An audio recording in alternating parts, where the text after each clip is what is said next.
మనది సింక్ కాదు కాబట్టి ప్రజలకందరికీ కూడా రెండవ వైపున స్టోరీ కూడా తెలియాల్సిన అవసరం ఉంది. కాబట్టి ఈ మధ్యకాలంలో జరుగుతూ ఉన్న కరెంట్ ఈవెంట్స్ మీద ఈ press meet.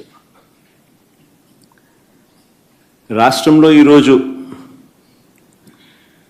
దిగజారిపోయిన law and order పరిస్థితులు, పాలనా వైఫల్యాలు, మోసాలు, అబద్ధాల మధ్య కొనసాగుతూ ఉన్న చంద్రబాబు గారి పాలన. వీటి అన్నిటి నేపథ్యంలో మొన్న జూన్ 4వ తారీఖున వెన్నుపోటు దినం పేరిట ఒక పిలుపు ఇవ్వడం జరిగింది. రాష్ట్ర వ్యాప్తంగా కూడా ఆ పిలుపు మేరకు ప్రజలతో పాటు వైఎస్ఆర్సీపీకి సంబంధించిన నాయకులు, కార్యకర్తలు అందరూ కూడా ప్రతి నియోజకవర్గంలోనూ పాలు పంచుకుంటూ ఆ కార్యక్రమానికి హాజరు కావడం జరిగింది. ఆ కార్యక్రమం ఎంత బాగా జరిగింది, జనంలో ఏ రకమైన స్పందన వచ్చింది అన్నది మీ అందరికీ కూడా తెలిసే ఉంది. సంవత్సరం తిరిగే నాటికల్లా ఒక రాష్ట్ర ప్రభుత్వం ఇంత తీవ్రమైన వ్యతిరేకత ప్రజల్లో చోటు చేసుకోవడం అన్నది, ప్రజల మనసుల్లో చోటు చేసుకోవడం అన్నది బహుశా దేశ చరిత్రలోనే కూడా తక్కువైన అరుదైన పరిస్థితులేనేమో. అంత తీవ్రమైన వ్యతిరేకత చంద్రబాబు నాయుడు గారి ప్రభుత్వం మీద కనిపించిన పరిస్థితులు. ఇలాంటి నేపథ్యంలో చంద్రబాబు నాయుడు గారు తాను చేస్తా ఉన్న డైవర్షన్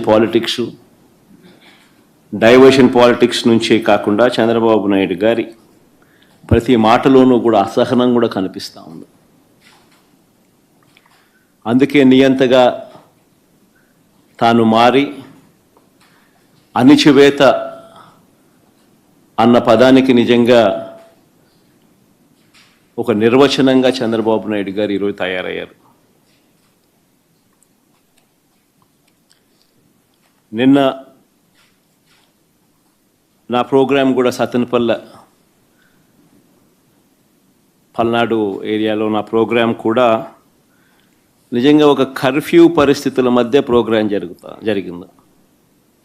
ఆశ్చర్యం కలిగించే విషయం, అసలు ప్రజలను లేదా మా పార్టీ కార్యకర్తలను పరామర్శించడం అన్నది ఒక ప్రతిపక్ష నాయకుడు చేస్తే తప్ప అని అడుగుతా ఉన్నా. చంద్రబాబు నాయుడు గారిని సూటిగా ఈ ప్రశ్న అడుగుతా ఉన్నా. ఎందుకు ఇన్ని ఆంక్షలు పెట్టాలి?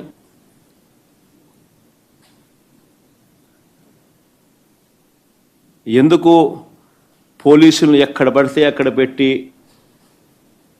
ప్రోగ్రాంకి ఎవరు రాకూడదు అని చెప్పి ఆదేశాలు జారీ చేసి, ఎందుకు వచ్చిన వాళ్ళందరి మీద కూడా ఎక్కడికక్కడ కట్టడి చేసే కార్యక్రమం ఎందుకు చేయాల్సి వచ్చింది? చంద్రబాబు గారు నోట్లో నుంచి ఇటువంటి మాటలు వచ్చినాయి కాబట్టే ఎన్ని అడ్డంకులు క్రియేట్ చేసినా ప్రజల్లోనూ కార్యకర్తల్లోనూ ఒక విప్లవం వచ్చింది. నిన్న ప్రోగ్రాం ఎలా జరిగింది అన్నదానికి నేను చెప్పాల్సిన పనిలా, బహుశా నాకన్నా కూడా మీ అందరికీ కూడా ఎక్కువ అవగాహన ఉంటుంది. కానీ ఒక ప్రతిపక్ష నాయకుడు ప్రజలను కలవడానికి వెళ్ళినప్పుడు కానీ, లేదా పార్టీ నాయకులను పరామర్శించడానికి వెళ్ళినప్పుడు కానీ ఎందుకు ఇలాంటి ఆంక్షలు విధించాలని అడుగుతా ఉన్నా. మొన్న పొగాకు రైతులకు సంబంధించి పొదిలి వెళ్తే నిజంగా అక్కడ కూడా ఆశ్చర్యం కలిగించే విషయం, రైతులు పొగాకు